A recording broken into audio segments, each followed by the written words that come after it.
Hello Taekookers, welcome back to my YouTube channel Taekook stories fan fiction. तो मैं लेकर आ गई हूँ पैशनेट लव का नेक्स्ट पार्ट। तो बिना देरी के ये वीडियो स्टार्ट करते हैं।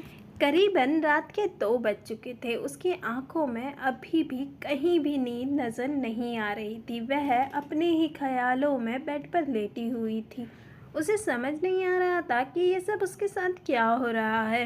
वह करवट बदलती है और एक साइड पर होकर अपनी आंखें कसकर बंद कर लेती है। थोड़ी ही देर में उसे ऐसा एहसास होता है कि उसके नेक पर किसी की गर्म सांसें महसूस हुई। उसे गर्म सांसों की चुभन से उसके शरीर पर एक सिरहन सी दौड़ पड़ती है और वह तुरंत अपनी आंखें खोलकर पलटती है। दिल मांग रहा है मोहलत तेरे साथ धड़कने की, तेरे नाम से जीने। और जंकुक को इतने करीब देखकर उसकी आंखें बड़ी हो जाती है और वह हैरानी से जंकुक को देखने लगती है। ताई को ऐसे देखकर जंकुक के फेस पर एक प्यारी सी स्माइल आ जाती है। तभी वी को एहसास होता है कि जंकुक उसके बहुत ज़्यादा करीब है। वह उससे दूर जाने लगती है तो जंकुक कसकर उसको पकड़ लेता है। एंजल, तुम मुझसे दूर क्यों जा रही हो? तुम्हें पता है ना, मैं सब कुछ बर्दाश्त कर सकता हूँ पर तुमसे दूरी नहीं।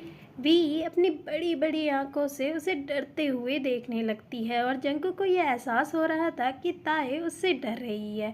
वी हिचकिचाती हुई कहती है, तुम तो वही हो ना जो जो मुझे वहाँ मिले थे। तुम मेरा पीछा क्यों कर रहे हो? जंकुक ताई के साथ उसके बेड पर ही लेटा हुआ था और उसकी कमर को कसकर उसने पकड़ा हुआ था। वह मुस्कुराते हुए कहता है, बेबी, तुमने मुझे पहचाना नहीं? मैं तुम्हारा जंकुक, तुम्हारा बनी। नहीं, मैं तुम्हें नहीं जानती और शायद तुम्हें कोई मिसअंडरस्टैंडिंग हो रही है। नहीं मेरी जान, तुम्हें पहचानने में मैं कभी धोखा नहीं खा सकता और मुझे पता है तुम मुझे चिढ़ाने के लिए सब नाटक कर रही हो ना।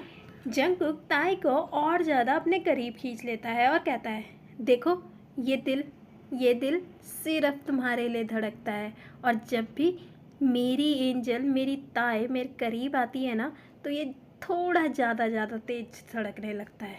और तुम्हारा भी तो। जंकुक वी के दिल पर हाथ रखता है और कहता है, देखो, तुम्हारा भी तो उसी स्पीड से दौड़ रहा है जिस स्पीड से मेरा दौड़ रहा है। वी की सांसें सच में अभी बहुत ज़्यादा ऑड इवन चल रही थी। उसे कभी भी ली के साथ ऐसा फील नहीं हुआ था। इवन वह ली के साथ कंफर्टेबल भी फील नहीं करती थी। जंकुक वी के चेहरे की तरफ गौर से देखता है और उसके कंफ्यूज चेहरे पर हाथ फेरते हुए कहता है, तुम अपनी जान, अपने हस्बैंड को ऐसे कैसे परेशान कर सकती हो ताई? सॉरी, मैं ताई नहीं हूँ और मेरा हस्बैंड ली है। जंकुक ली का नाम सुनते ही वी से दूर हटता है और बेड से खड़े होते हुए कहता है, तो कहाँ है तुम्हारा हस्बैंड?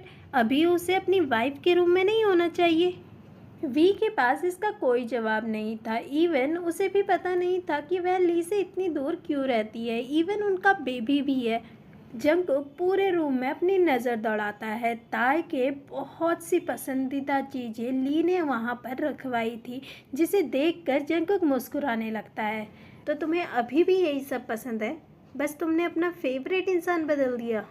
जंकुक को अभी भी लग रहा था कि ताई भूलने का बस नाटक कर रही है, क्योंकि उसने उसे बहुत ज़्यादा परेशान किया है और ताई की आदत जंकुक से बेहतर कौन ही समझ सकता था। और वहीं वी को तो कुछ समझ ही नहीं आ रहा था कि ये इंसान कौन है, क्या है और क्यों यहाँ पर आया है और क्यों उससे ऐसी बातें कर रहा है। पर उसे कहीं ना कहीं इस इंसान से कनेक्टिविटी फील हो रही थी, जो कि कभी भी उसे ली से फील नहीं हुई थी। जंकुक उसके रूम में घूमने लगता है। तभी जंकुक की नज़र वी की डायरी पर पड़ती है और वह उसके पास जाकर उसे पकड़ लेता है और उसे खोलने लगता है। खोलते ही उसकी नज़र पहले ही जंकुक की आंखों पर पड़ती है। जंकुक अपनी आंखें पहचान जाता है और अपनी आंखों पर हाथ फेरते हुए कहता है, तुम मेरे बारे में सब कुछ भूल गई ना? पर फिर भी तुमने मेरी आंखें ड्रॉ की है। जंकुक वी को जताना चाहता था कि वह खुद आकर उसको गले लगाए और बोले कि मैं ही ताए हूँ। इस वजह से वह वी को चिढ़ाने का एक भी अवसर नहीं छोड़ रहा था और उसको टीज करना और उसके करीब जाने का भी एक भी मौका नहीं छोड़ रहा था। जंकुक मुस्कुराते हुए ताई की तरफ देखता है। ताई फौरन उसके पास जाती है और उसके हाथ से डायरी छीन लेती है। नहीं, ये तुम्हारी नहीं है। बस मैं ड्राइंग सीख रही हूँ, इसीलिए मैंने ये आंखें बस रैंडमली बना दी है। जंगकुक टीजिंग अंदाज से वी की तरफ देखता है और वी की कमर पर हाथ डालकर उसे खुद के करीब खींच लेता है। अच्छा, मेरी आंखें बस रैंडमली बना दी? तुम्हें मेरी आंखें सेलिब्रिटी की तरह लगती है क्या? या तुम्हारे अनकॉन्शियस माइंड में मैं अभी भी मौजूद हूँ? नहीं, ऐसा कुछ नहीं है। मैंने तो कभी तुम्हें देखा भी नहीं है। और हाँ, छोड़िए मुझे। तुम्हें पता नहीं है, ऐसे किसी को बिना परमिशन के छूना बहुत ज़्यादा गलत बात है। और तुम तो बिना परमिशन के मुझे किस भी कर रहे हो। छोड़ो मुझे। इसी से पता चलता है कि तुम कितने ज़्यादा बेशरम हो। छोड़ो मुझे। जंगकुक मुस्कुराते हुए वी की बातें सुन रहा था और जैसे ही वी की बात पूरी होती है वह कहता है, अच्छा, मैं बेशरम?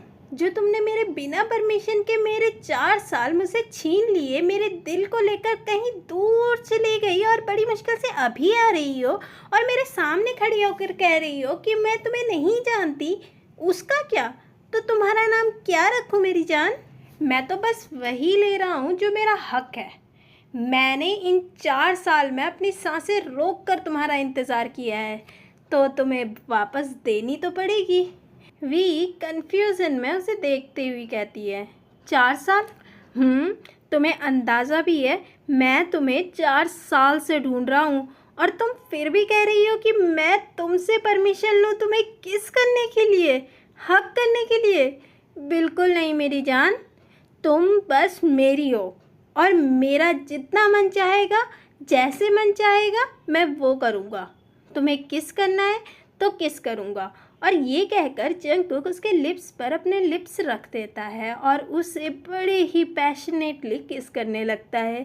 वी अपना हेड दूर करने की कोशिश करती है पर जंगकुक उसके हेड को पकड़ लेता है और खुद के और ज़्यादा करीब खींच लेता है और उसे बहुत ही पैशनेटली किस करने लगता है। वी भी ना जाने क्यों थोड़ी ही देर में उसकी किस में मदहोश होने लगती है और उसकी बाहों में खुद को ढीला छोड़ देती है। जंगकुक थोड़ा सा वी से दूर होता है और मुस्कुराते हुए फिर से उसे किस करने लगता है और उसकी बैक को कसकर पकड़ लेता है। आ जाने से ये दिल मेरा धड़का है, ये गलती नहीं है तेरी। जंगकुक वी से अलग होता है। जैसे ही वी को एहसास होता है कि जंगकुक ने उसे छोड़ दिया है, वह अपनी आंखें खोलती है। तुम बेशक अपने मुँह से कुछ भी मुझे कहो, पर तुम्हारा शरीर, तुम्हारी बॉडी, तुम्हारा दिल मुझे खुद से जवाब दे ही देता है। तुम बस मेरी हो, बस मेरी ताई। मुझे ये प्रूव करने के लिए कि तुम मेरी हो, तुम्हारी भी ज़रूरत नहीं है ताई। जंगकुक वी की आंखों पर किस करता है और उससे दूर होते हुए कहता है, वैसे तुम्हें पता है तुम्हारे उस फेक हस्बैंड ने यहाँ कितनी स्ट्रिक्ट सिक्योरिटी लगाई है? पर शायद उसे पता नहीं है कि जियोन जंगकुक की जान खुद के पास छिपा कर रखने से वह जंगकुक को उससे अलग नहीं कर पाएगा। मैं अपनी जान को कैसे भी कर ढूंढ लूँगा, चाहे मुझे आसमान फाड़ना पड़े या धरती। पर अफसोस की बात है कि धरती फाड़ने की ज़रूरत नहीं पड़ी। मैंने उसके सारे बॉडीगार्ड्स को बेहोश कर दिया है। बेचारा, मुझे रोकने चला था। चलो अभी मैं चलता हूँ, अभी मुझे किसी को कुछ प्रूफ करना है। कल मैं दोबारा तुमसे मिलूँगा, ओके? जंगकुक वी के पास आता है और उसके लिप्स पर पैक करता है, जिससे वी की आंखें फिर से बड़ी हो जाती है, पर वह कुछ नहीं कहती और जंगकुक विंडो से बाहर निकल जाता है। वी उसे बस देख ही रह जाती है। जंगकुक ने सारे बॉडीगार्ड्स को बेहोश कर दिया था। वह बाहर निकलता है जहां मिस्टर पार्क उसका पहले से वेट कर रहे थे। जंगकुक कार में बैठता है और मिस्टर पार्क को कहता है, मिस्टर पार्क, ये ताई के बाल हैं।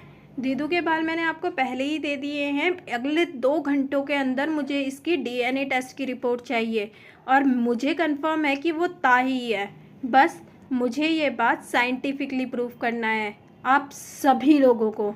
और हाँ, इस पूरे घर पर अच्छे से नज़र रखो, स्पेशली वो ली जंग सुक। मुझे वो कुछ गड़बड़ लग रहा है और उसकी पूरी इन्फॉर्मेशन सुबह तक मेरे टेबल पर चाहिए। आखिर वो मेरी ताई को लेकर करना क्या चाहता है? ये एपिसोड यहीं पर ख़त्म होता है। आप मुझे कमेंट बॉक्स पे ज़रूर लिख के बताइएगा कि आपको पूरा एपिसोड कैसा लगा। तो मिलते हैं नेक्स्ट पार्ट में। गाइस शायद कल एपिसोड नहीं आएगा, अगर 6 बजे तक कोई नोटिफिकेशन मिल जाती है तो वीडियो आ जाएगी, पर मुझे लगता है कि नहीं आ पाएगी, पर फिर भी मैं कोशिश करूँगी कि वीडियो सेंड कर दूँ। ठीक है, अगर नहीं आई तो सोचना कि मंडे को ही वीडियो मिलेगी आपको। ओके, तब तक के लिए bye, see you, take care.